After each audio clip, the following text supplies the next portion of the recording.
Hey everyone, it's Kathy from Nothing So Strange. Today I am going to revive a very old tag and do a VR. I can give you backstory. I have a long commute. I have a commute an hour each way, so I spend a lot of my commute listening to people's tags, old tags, and they have to be an hour long at least to get me through. So not too long ago, I saw Simon at the Hermit's Cave, or I heard Simon and the Hermit's Cave do a VR to MsTracyTwo, the latter tarot tag, which was fascinating. I'll talk about that in a second. And so I hunted down, took a little bit, MsTracyTwo, who apparently changed her channel name to TSpaceFullstop and hasn't posted for years, but that's the where I saw the tag, the original tag.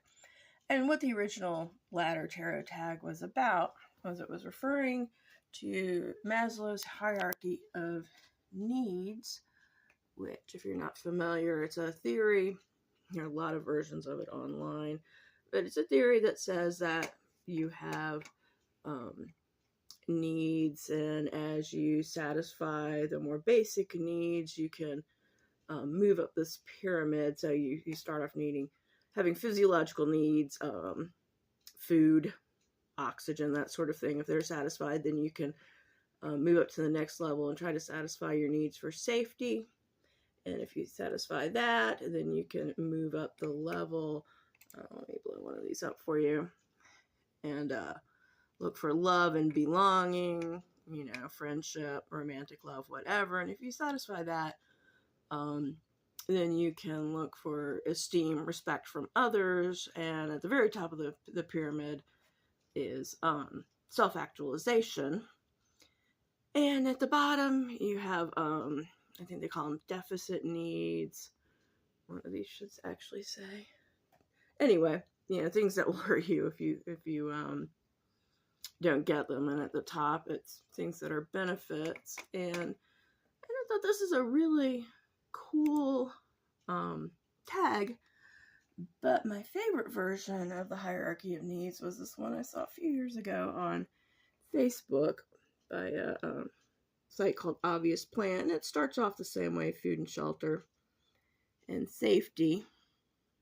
But the next level is a bee that is your friend. Then the respect of the forest king.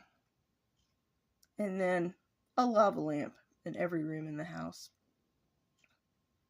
And this is kind of how I feel like my hierarchy of needs is shaped. So I'm going to pause for a second, go across the room to where I have my cards set up, and I'm going to talk about decks that fit into each level of the pyramid. Okay, make sure my camera's straight. Okay, so at the very basic level, the physiological needs, the basis of what you need. I'm thinking about this as the basis of my tarot use, and that is the writer Waite SMITH. There's no question about that I base everything I know about the decks on this, and everything else I do with decks is structured upon this system, much like all the needs for safety and esteem and self-actualization are built on the basis of oxygen and food. I never get enough of this deck. I love it so much. Okay, so y'all know what it looks like. Second level, the need for safety. I looked at a lot of responses, VRs, to the original prompt, and a lot of people were talking about decks that make them feel safe. I don't think there is a deck that makes me feel safe, so I was a little stumped for a while. Then I thought, what would be a good deck to represent safety overall? And it is the Goblins and Gardens tarot deck. I love this deck. It's indie. It's still available. The second edition is still available. And I am so charmed with this. The premise of the deck, it's collaged monster manuals from Dungeons and Dragons with garden manuals. And the premise is all the Dungeons and Dragons wars are over, and all the monsters have gone home in peace to work in their gardens. And what a beautiful premise. And what a lovely world they are all building. What a wonderful deck. The guidebook to this is really great. Let me show you some entries. It tells you a little bit about the monster and a little bit about the plant. And really reads like poetry.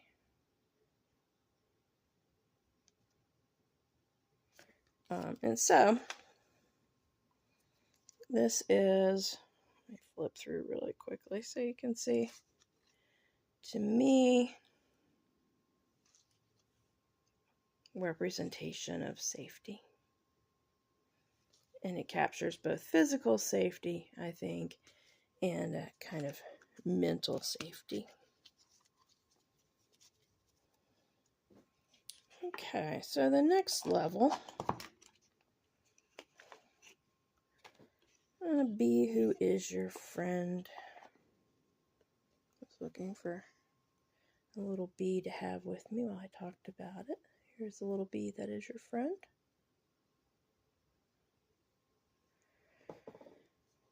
And I overthink everything. I was thinking, well, why is the bee your friend? What do you have to do to make the bee your friend? And I got stuck between these two decks. And they both, I think, give off a friendly vibe.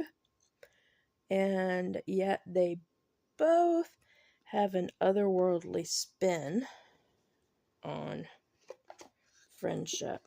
And I think these are popular enough. Most people have seen them. First of all, we have the Crow Tarot by M.J. Cullinane. Oh, and you know, I didn't say the maker's name of Goblins and Gardens, and daggone if I haven't forgotten it. Anyway, you can find Goblins and Gardens if you search Goblins and Gardens Tarot. It's super easy to find. Anyway, the crow. The crows are living in their crow world. They are not anthropomorphized, really. I mean, yeah, okay, so they're sitting in thrones and they're riding horses and they're holding swords, but they are ultimately doing crow things. And they are friends to each other.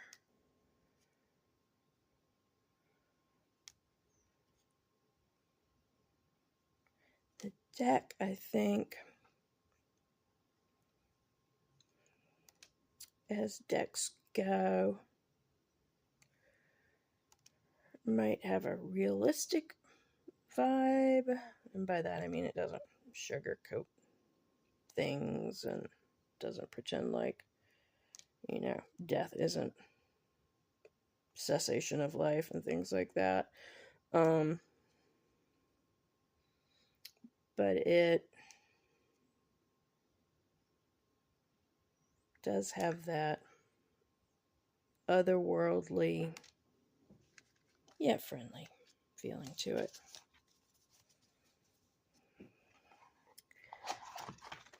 And the Tarot of Mystical Moments by Katrin Wilstein. Again, very popular. Most people have seen that, and in both these cases, I think there was an indie version followed by a mass market. I'm not as sure about Mystical Moments. I think that's true. Definitely true about the Crow. I've got mass markets. I love mass market decks because they are affordable. Anyway, this deck is so beautiful. And This really seems like it illustrates a world in which you can be friends with a bee. Look at that.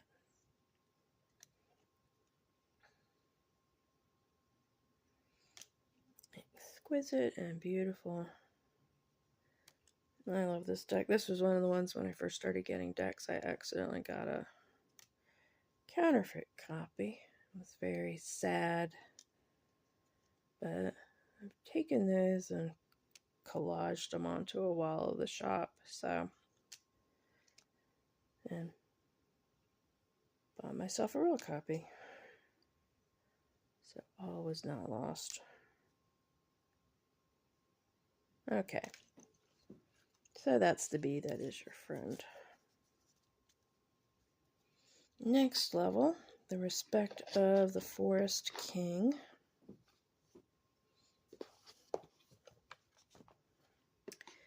What words to focus on there? What would make a Forest King respect you? I couldn't decide. Should I go sort of Forest King witchy feeling with that? Or should I really focus on the respect image? Let's get some Forest King decor here. Huh, you can't really see that if it's upright. Can you see a little owl? Ooh. All right. So my first thought was, well, the Forest King will respect something if it is just really freaking impressive. So here is the Terra Volatile Collector's Edition. Huge darkest edition, I think they have called it, deck. It is so big. It is just so big.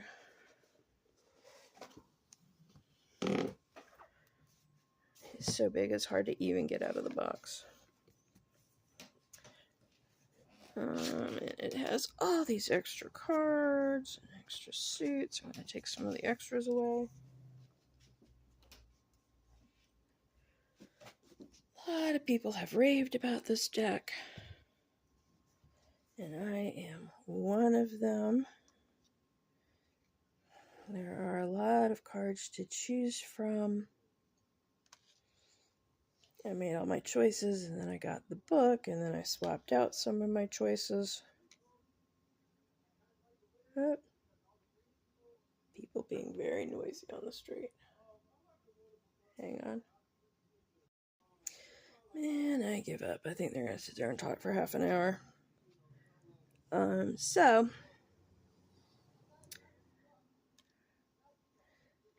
if I came at the Forest King with this deck, the Forest King would be impressed. The Forest King might be able to move the conversation directly under my window down a block.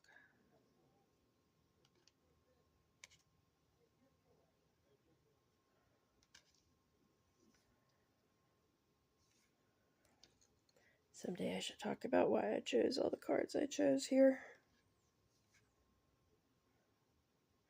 And this version, unfortunately, just sold out. So, Forest King, I think, would respect this deck. But that's just because it's so impressive and large and beautiful. And I thought, well, maybe the Forest King would rather see a witchy deck. And this is the witchiest deck I know. Remembering the Sweet Fool Tarot by Trisha Murray. And this is indie, and it just sold out. One of the later copies, definitely. 284 out of 300. And And I've seen a video where Trisha Murray talks about this. During the lockdown, she made this little gold bird. Can you see that? With some, I think, foil from candy.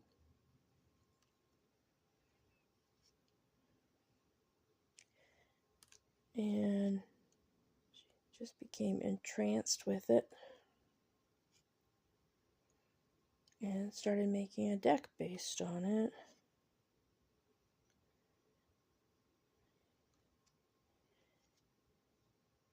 And again, I feel like the Forest King would use this deck.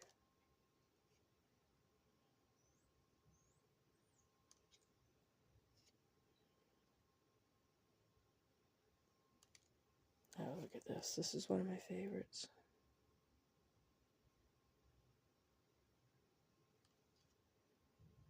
Look at the death card.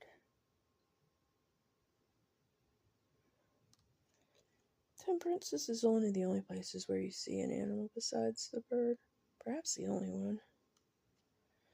Look at the devil. And the tower. So yes. Esteem, respect of the Forest King. Remembering the sweet fool.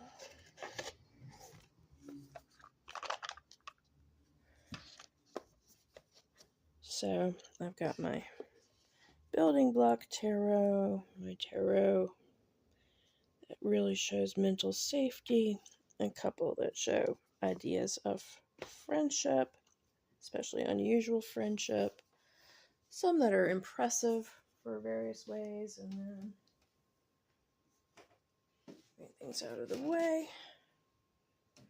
We get to lava light in every room in the house. And alright, let's get the lava light in the picture for this one. And self-actualization, you know, it's the cherry on top. It's the thing that moves beyond the basic needs.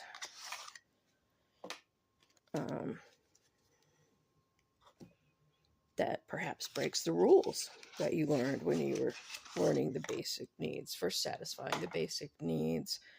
And these decks, I associate these two. For some reason in my head, I feel like there's some similarities between them, but they are both the lava light. They both start Rider Waite maybe, but they go so far beyond it. So, first of all, we have Tarot to Carlotydes. It's a Fournier deck.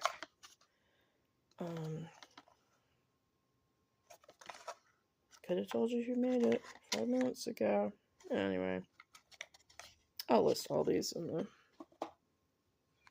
the description. Oh, there we go. Carlotta Santos. I love this deck so much. I'll show you how pretty the inside of the box is.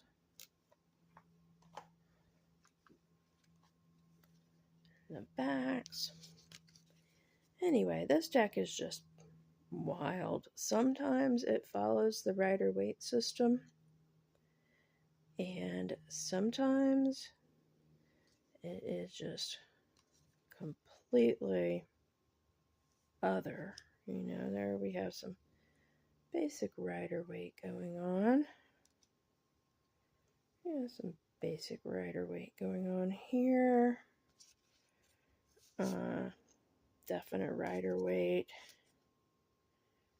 Then you're sometimes like, what in the world is going on here? Where did the people go? Then it also has, well, here's another one that's like, where did the people go? It has various cultural references. You probably already saw a famous queen and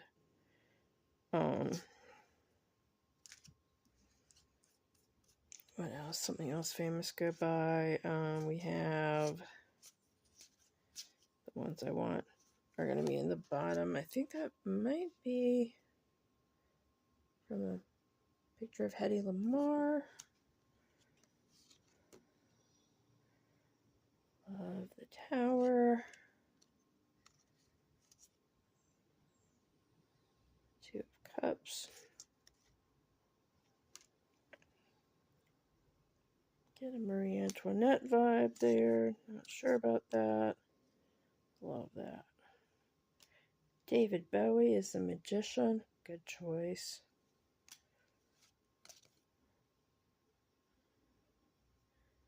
I have lost all my light. Let me get more light on. The sun went behind a cloud.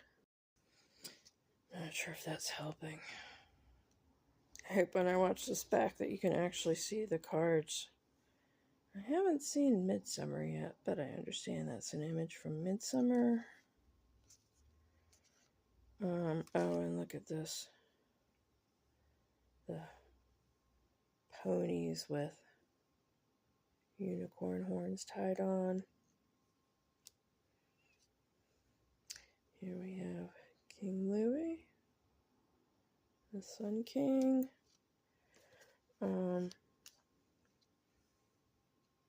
There's the Princess and the Pea as the Four of Swords. And we have Alice in Wonderland and White Rabbit references all the way through to, there's another Alice. And so, there's Glimpse the Kiss, modernized. So, yeah, just completely unusual, building on that basis, but moving so far beyond it. Lava light in every room in the house. And then we have an indie deck. Carnival at the End of the World. Kahn and Selznick. Years ago. Well over a decade ago, I guess. I was out at the Friday Art Walk in Richmond, and I went into a gallery I like, and they had a Kahn and Selznick exhibit going on. First I'd heard of them. It was so amazing. So I've been fans ever since. I was so excited when I found out they had done tarot decks. But Carlotydes sticks a bit to Rider-Waite. This is just completely wild and off the charts. I just got the book about it and haven't had a chance to read it yet. But I cannot wait because I love their art. And again, otherworldly, moves you well beyond the basic needs. Adds something amazing on top. That's the Most Remarkable Fool.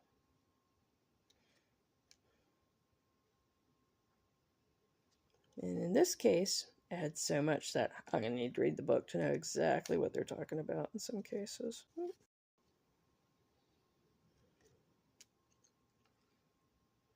So, those are the decks I chose to represent the somewhat modified hierarchy of needs. And I think I'll post this under the original tarot tag, the ladder, but I think also since I've deviated from the original setup a bit, that I'll post it with a new tag too. I'm not really sure what etiquette is about responding to a tag, but changing the questions. So I'll put up both. Thank you for watching. I'm sorry it got so dark there. And have a wonderful weekend. Bye-bye.